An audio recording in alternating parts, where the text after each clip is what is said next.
I was in another country again not long ago, speaking with a group of 20-somethings who were quite eager to know what God's will was for their life. But I knew what they meant by that, and I've discovered that God doesn't really answer that kind of question. See, they wanted to know who, of course, who. And they wanted to know where, and they wanted to know what, and they wanted to get some blueprint from God that would tell them to be at such and such a place at such and such a time, and you're going to be in the company with, and this is going to be your profession and all that stuff, which are very normal concerns. And I'm not saying that God doesn't really have anything to say about that.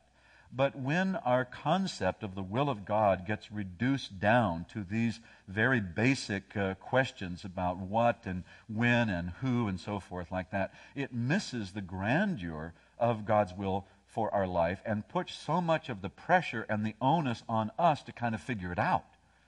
And I realized in watching, well, in my house we have a TiVo, and I'm married to a fan of Survivor. I don't know how else to say it.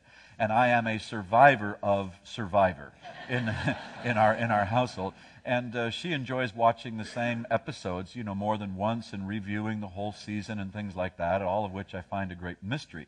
But I did notice that there are a couple of parts to this Survivor that reminded me very much of many Christians' desire to know, God, what is your plan for my life? What do you want? What is your will?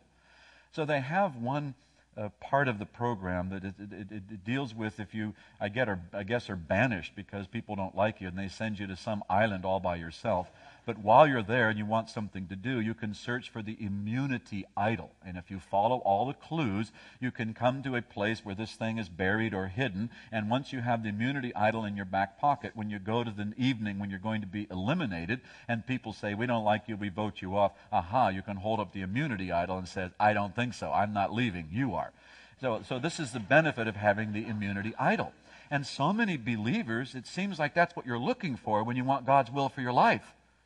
You want to follow all the clues and get all the hints right so that you can have this thing called the immunity idol, lest when your life starts falling apart, you can somehow hold it up and say, no, but I have God's will for my life, and everybody else has to go home, and you get to last a little bit longer on life. That is not God's will for your life.